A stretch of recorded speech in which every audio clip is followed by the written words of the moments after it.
It took years, billions of dollars, and endless promises from LA politicians to build what they called a compassionate solution to homelessness. But in just minutes, under the renewed leadership of President Donald J. Trump, ICE leveled it all. Guys, the tents, the trailers, the public taxpayer-funded disaster zone gone. And what they uncovered inside the so-called safe zone, gang members, felons, fake families, even a staged kidnapping used to fund GoFundMe donors. Guys, this was a massive scam to literally scam the GoFundMe donations that they had received. The city called it progress. ICE called it a crime scene. And while LA leaders hid behind press releases and sanctuary slogans, federal agents chased suspects through parking lots, dodged tires, and faced off with mobs of activists trying to block arrests. So ask yourself, was this really about compassion, or was it really about control, corruption, and chaos? Because this wasn't just a raid. This was the collapse of the entire LA homelessness experiment, and ICE just exposed every lie. Now, imagine this, a sprawling encampment, right? Filled with RVs, tents, makeshift shelters, parked along public streets. It's been there for years, called a safe zone, a community, even a model by city officials. But under the leadership of President Donald J. Trump, ICE was finally empowered to move in. And just like that, it vanished. Now, how did a compassionate solution funded by taxpayers become a fortress of crime only to be destroyed overnight by federal agents? Because that is the core question and the real story that the media refuses to touch. What they called progress was actually protecting violent gang members, drug rings, and in some cases, even suspected traffickers hiding in plain sight. This wasn't just cleanup. This was a federal takedown. So I want to go ahead and break down the failure. And of course, I want to follow the money because you guys want to know where this came from and how they did it. By the way, if you appreciate the daily news updates, I really appreciate your support. Thank you so much for hitting the like button and subscribing, guys. You guys are absolutely amazing, and I appreciate your backing. Over the $1.3 billion that has poured into the LA homelessness solution, we need to talk about the results. Homelessness is up 9%. Crime is surging inside these encampments, and there's no accountability. So the so-called dignity zones, they became open-air drug markets. The compassion shelters, these were often overrun by gangs, addicts, and repeat offenders. Not exactly the kind of area you want to go for a family walkthrough, you know what I mean? And while LA leaders talked about equity and inclusion, ICE agents walked into a war zone. One where they were attacked, they had their tires slashed, and they were being blocked left and right by activists from arresting people with violent records. They called it justice. But who is it really serving? And if you think that's bad, wait until you hear how the city protected known criminals, allowed federal agents to be assaulted, and how activists actually faked a kidnapping to raise money. Guys, we're just getting started. Now, on the morning of the raid, ICE agents moved in with precision. They weren't just clearing out tents. They were executing federal warrants tied to gang activity, illegal weapons, and drug distribution. Guys, they were not targeting the homeless. They were going after known felons, including members of the violent gang Tren de Aragua, one of whom resisted arrests violently. Now, here's the kicker. Okay, within hours, ICE did what LA officials couldn't or wouldn't do in years. Encampments that stretched for blocks, they're gone. RV strongholds with reinforced doors, towed. Known fugitives, finally in custody. All under the renewed federal authority of President Donald J. Trump, who, by the way, has cut through all the red tape and restored ICE's ability to bypass the sanctuary stonewalling. So, while LA was handing out pamphlets and pretending to care, ICE was out there protecting American families. And the response from city leaders, crickets. But the activists, maybe even the fake activists, they showed up immediately with cameras in hand and crying foul. Oh, you can't do this. Yeah, you can't be here. Yeah. And that leads us to the real heart of this entire battle. For years, LA sold the public a fantasy that these camps were filled with struggling moms and veterans, people down on their luck. But when ICE got there, what did they find? They found convicted felons and multiple aggravated assaulters, fugitive gang affiliates, and yet the only footage activists wanted you to see, a crying mother, two scared kids, the optics of sympathy designed to pull at your heartstrings. Meanwhile, hiding the fact that these kids were living next to criminals protected by city policy. Guys, they said they were protecting families, but who's really living in those trailers and tents? That's not compassion, guys. That is political theater covering up urban collapse. And the activists, they weren't just filming, they were interfering. They were trying to block federal agents from removing violent suspects. Some even physically obstructed vehicles. Guys, if this is justice, then who stands up for the law-abiding citizens who are trapped in neighborhoods infested by drugs and danger? Is compassion letting gangs hide behind children? And if you think that was bad, just wait until I show you what happened next at a Home Depot parking lot when ICE tracked a known felon and his wife screamed, "He's a U.S. citizen," as he tried to destroy federal vehicles. Well, did you guys hear about Julie? Julie from Kansas trusted her local insurance broker. Just when she did, she thought she was getting the best deal. Unfortunately, it turns out for her, she was being overcharged just to see her own doctor. I mean, after working with Chapter, though, she ended up saving $400 a year and is finally feeling like somebody's on her side. I love that. I appreciate that, Julie.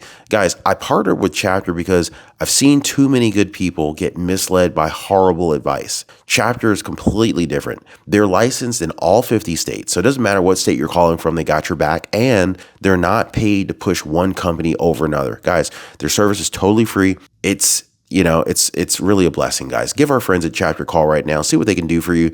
The average senior is saving about $1,500 a year, which is wild. See how much you can save. Give our friends at Chapter a call. Phone number is 909-563-8279. You should see it down below on your screen. I'll also leave a link for you guys, as well as the phone number and a pinned comment down below. You can hit them up on their website at askchapter.org/Ron. If Julie's story feels familiar, it's time to rewrite your own. All right, so let's go ahead and I want to take you back to South Sacramento, where federal agents are showing up on intelligence and they're closing in on another fugitive tied to the camp network. That's when it happened, though. A man who claimed to be a U.S. citizen slashed the tires of a federal vehicle during the sting operation.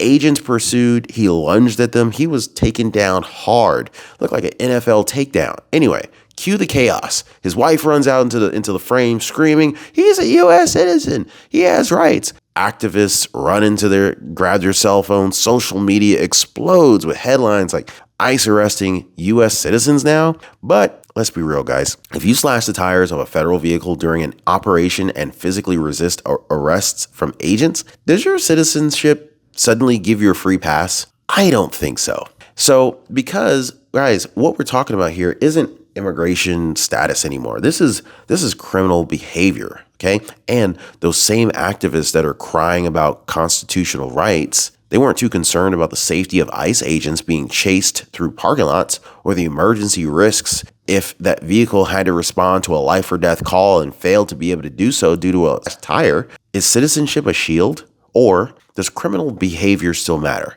Because it gets even more outrageous from here. Because right when the public started to kind of calm down, another story exploded. I'm talking about a story that was so freaking twisted, so manipulative, it really should have ended the sanctuary narrative overnight. Let's talk about this fake kidnapping scam. Now, before the next piece hits, I want you to lock into my free breaking news updates down below. You'll see a pinned comment. It's the first fast, free pinned comment, and you can join my breaking news newsletter and get the updates before it even hits the reel. All right, a 41-year-old undocumented woman in South LA named Urana Julia Pelcandron faked her own kidnapping by ICE agents. Her family called a press conference, crying to the media, saying that her car was abandoned. They said she was taken without cause. They demanded justice, and, of course, while the cameras were rolling, the headlines wrote themselves. But what actually happened here? Well, I'll tell you what happened. Homeland Security reviewed the footage and found she had simply got into another car willingly. Not only that, though, guys. ICE ended up finding her later shopping in Bakersfield, like nothing ever happened. She's probably hitting up the Ross and the Marshalls, getting them sales, TJ Maxx. I don't know what she was buying, but I'll tell you what. While the public was panicking, her family was raking in donations through GoFundMe, using the fake story. And now she's facing federal conspiracy charges. Her lawyer and family may face charges too. Her own daughter allegedly knew the entire thing was staged. And they didn't just lie, they monetized the lie, all in the name of compassion. You see how they're trying to get over on people? Guys, these so-called victims, LA leaders, activists, and media platforms keep on defending these people. So let me ask you this. If faking your own ICE abduction to collect money from sympathetic Americans doesn't cross the line, then you tell me what does. Oh, and we're only scratching the surface here, because I got to tell you guys, we're about to dive into why local police were barred from enforcing any of this, and why it took President Trump's ICE teams to finally restore order in a city that had lost control. Now, let's stop faking the funk here. Let's stop pretending that this was some kind of bureaucratic miscommunication, because it wasn't. What happened in LA was deliberate. The San Diego Police Department and many other agencies like it were ordered to stand down for years, under pressure from woke city councils, activist mayors, and radical DA offices. Police were told, don't clear those encampments, don't question their legal status, don't interfere unless it's a murder scene. Meanwhile, fentanyl's flowing in, gangs were setting up territorial strongholds, and law-abiding citizens and residents were stuck living next to trailer parks filled with all sorts of danger. Well, here's the truth, guys. It didn't take a miracle to fix it. It just took a president who wasn't afraid to act. Under President Donald J. Trump, ICE was no longer muzzled by sanctuary city policies. And they weren't just showing up to fill out reports. They came to restore law and order. They didn't need permission from woke mayors. They had the full backing of a commander-in-chief who cares more about protecting citizens than pandering to the activists. Let that sink in. Why did it take President Donald J. Trump, the president of the United States, to protect LA's neighborhoods from their own government's failures? I'll tell you why. Because LA leaders weren't just neglecting enforcement. They were actively enabling the lawlessness. And President Trump's ICE teams, strategic, coordinated, and surgical, they show the entire nation how fast things could turn around when real leadership steps in. But the story doesn't end with ICE agents clearing the streets, because what this movement actually proves loud and clear is that Trump's America doesn't talk about compassion. It delivers it through action. So let's talk about that for a second. So while the media is out here screaming left and right about mass roundups and human rights abuses, they ignore what actually happened here. Because what President Trump authorized wasn't some cold-hearted crackdown. This was a patriotic, strategic operation to dismantle the very systems that were hurting vulnerable people the most. Let's be honest, guys. When a city spends $1 billion to let gangs rule the streets, that's not compassion. That's corruption. But Trump didn't grandstand here. He didn't tweet platitudes. He gave ICE the green light to do their job, backed them every step of the way, and then he stood up for the forgotten American communities that were being overrun. Trump sends in the help. LA sends hashtags. That's the difference, guys. And for every activist trying to cry on camera some fake tears, here's a working family in LA sleeping better tonight because the fentanyl camp right down the street is finally gone. So this is what law and order looks like when it's done right. This is compassion through courage. This is leadership that puts Americans first. You're probably wondering at this point, like, where exactly did all of that money go? Because if LA spent nearly like $1 billion on a so-called solution, how did it still collapse in a single day and actually the homeless situation increased by 9%? Well, let's talk about the part that hits every American right in the gut. The money. So LA didn't just fail morally, they failed financially, and you paid for it. So here's the breakdown. So over $900 million spent on homeless initiatives, tiny homes and parking lot shelters running upwards of $600,000 per unit. Some people can't even afford to buy a $600,000 home with a full-time job, and they're just handing these things out.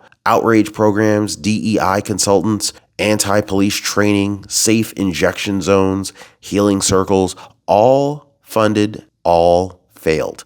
And for what? Homelessness is up 9%. Crime surging in and around the encampments, open air drug use in neighborhoods once considered middle class, ICE agents now having to play catch up and clean out what LA allowed to rot. You didn't fund a solution. You funded a fortress of fentanyl and failure. Let that sink in, guys. And the people who failed you, the same city officials who blew the budget and called it a win, they're now outraged that President Trump has the guts to step in and restore order. Now think about that. They spent your money building the problem, and now they're mad because Trump solved it in 24 hours. This ain't political crises. All right. This is a moral one. And the media is not going to show you what came next, but I will. So the images we've seen are undeniable. Like, no matter how much the media tried to spin it, the truth played out in real time.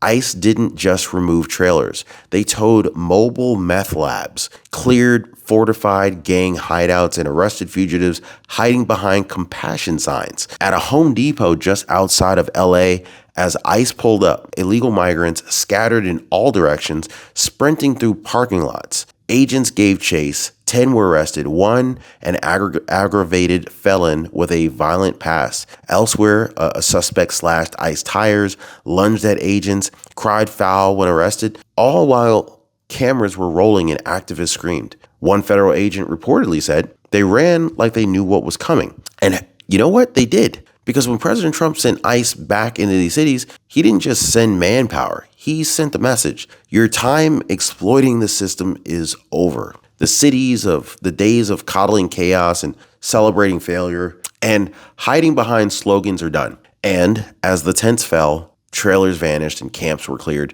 It was years of progressive policy gone in just minutes. So this was more than just a cleanup. This was the collapse of a failed experiment, a moment that exposed just how deep the rot goes and how quickly it can be reversed when leadership has the courage to act on it. President Donald J. Trump didn't wait for permission. He stood up while the people who play by the rules. Okay. He stood for law enforcement. He stood up for taxpayers. He stood up for American families. And he proved that order can be restored when we stop rewarding disorder. So if you're tired of the lies, if you're tired of criminals being protected while citizens suffer, then do this. Like this video, share it, comment down below. Sanctuary City collapse if you've had enough. And most importantly, I want you to watch this next YouTube video that YouTube is showing you right now. It dives deeper into how Trump's strategy is turning the tide across multiple cities and how the people who caused this mess are finally being held accountable. I'll see you guys over there.